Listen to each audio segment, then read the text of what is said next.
murakoze cyondo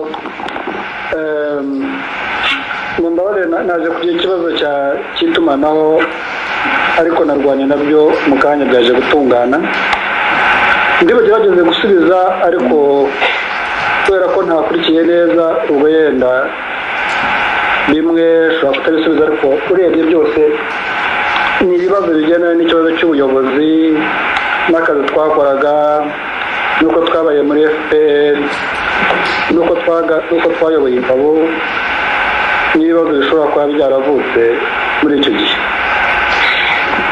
Reka rero mbabwire ikibazo uko njye nyumva. Mu by'ukuri ibibazo byabereye mu Rwanda ni ibibazo bitandukanye ariko cyane cyane njye ndumva bambaza ibibazo bigendanye n'abantu bapfuye. Ukuri rero ni uku, mu gihe cy'intambara ikinatangira ubundi ntabwo yari gahunda yo muri RPF cyangwa muri RPA icyo gihe ngo bazajye mu Rwanda none nitugera mu ntambara bica abahutu babamare, ahubwo ibyabaye nuko intambara igitangira mbere y'igihe ikinayije mu Rwanda aho za Nyabugogo-Ngwize, aho za Nyagatare twarahabaye, hari abantu benshi b'abanyarwanda, hari abatutsi, hari abahutu, nta nubwo bigeze banahunga. Urugero naba hano umugabo witwa Nsengiyaremye agomba kuba sinzi ahari, yenda ashobora kuba ari no mu Bubiligi cyangwa n'ahandi. Njye ndibuka tumutanga i Nyagatare, sinzi akazi hano hakoraga, njye ndibuka nanavugana nawe ahamarangira ngo n'iminsi nk'ine cyangwa itanu. Icyo gihe nanjye nari umuyobozi w'ingabo babagaza Nyagatare, aza kunsaba ko ashaka kujya i Kigali turanamuherekeza.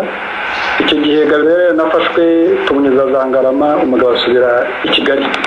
Rero RPF cyangwa RPA iza kuba yari ifite umugambi w'ubwicanyi, bari abaturage bose bari za Nyabwishongwe, aho twanaturutse za Nyagatare tuba twarabamaze.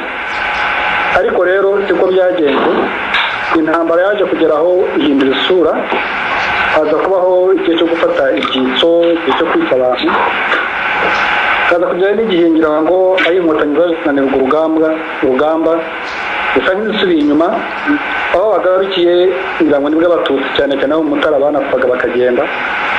Hanyuma hagarutse haje kubaho kuko ibintu by'ubwicanyi bwatangiye muri RPA kuko abantu batangira gupfa.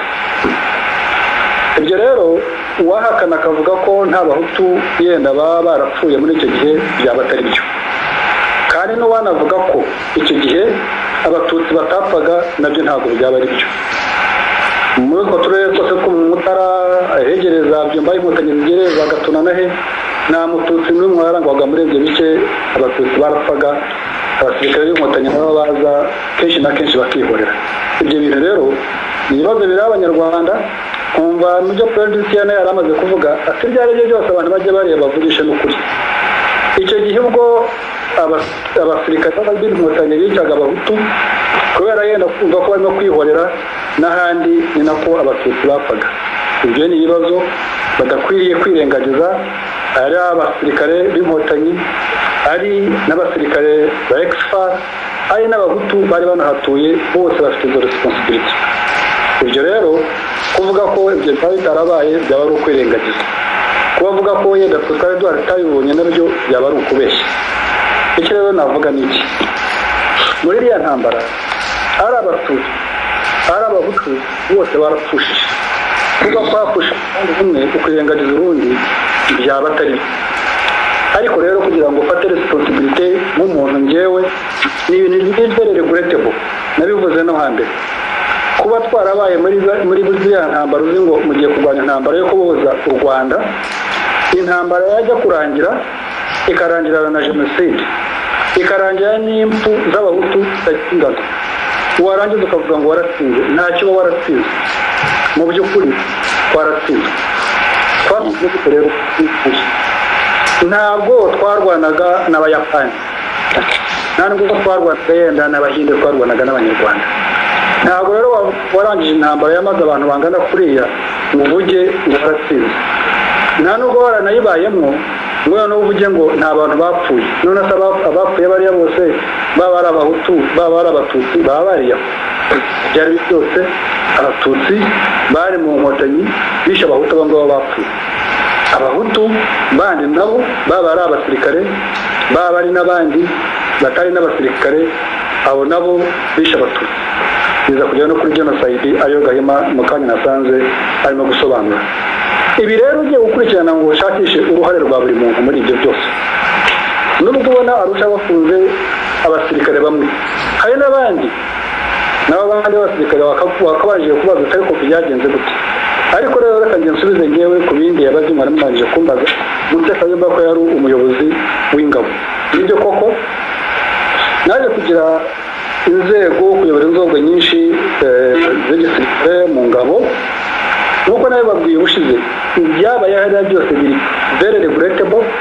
Ngewe as a person I really apologizing ibintu byabaye hariya ni ibintu byari bidakwiye, ibintu byarabaye byinshi bimwe twarabibonaga, ariko noneho igihe bigeze mu gushakisha personal responsibility y'umuntu, ibi ni ibintu bimwe bizajya muri investigations.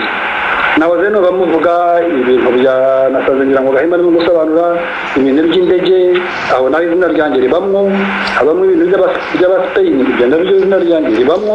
Ndibwira ko ibyo muri Kongo nabyo bizaza, ariko ndibwira ko byiza ari uko buri muntu azagira igihe agasobanura uruhare rw'ibyo ngibyo.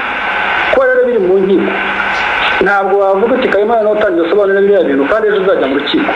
Mu by'ukuri muri mwebwe harabiza ntabwo ari ko ibintu bikorwa.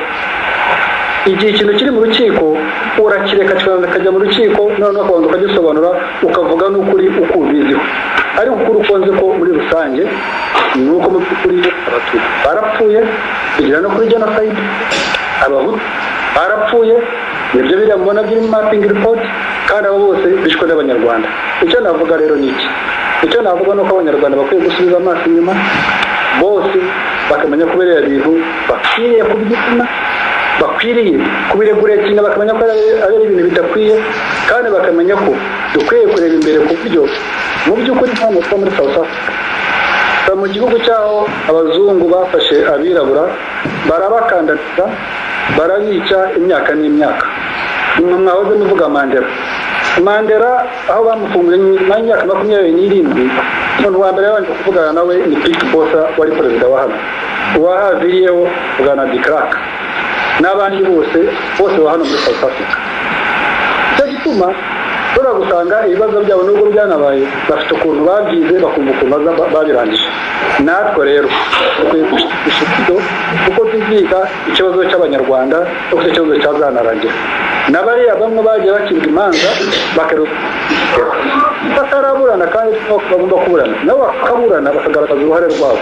Njye rero by'ukuri kubindeba ku giti cyanjye I really regret, and I think ni ikintu giteye ubwoba, ni ikintu kibabaje kubona abanyarwanda bicara bakica bagenzi babo, hasigaye abandi bakajya hariya bagaselebratinga ngo twatsinze intambara yo ntayo twatsinze.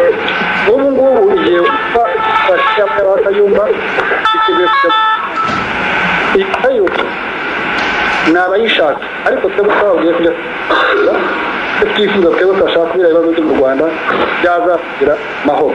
Muri rusange rero aho bose bavuga bati bashaka kumva rwa Kayumba, rwa Kayumba ni urunguru. Ngewe I sincerely apologize and we regret ibintu byose byabaye hariya mu Rwanda. Umva mu magambo make ari uko nabisobanura. Murakoze.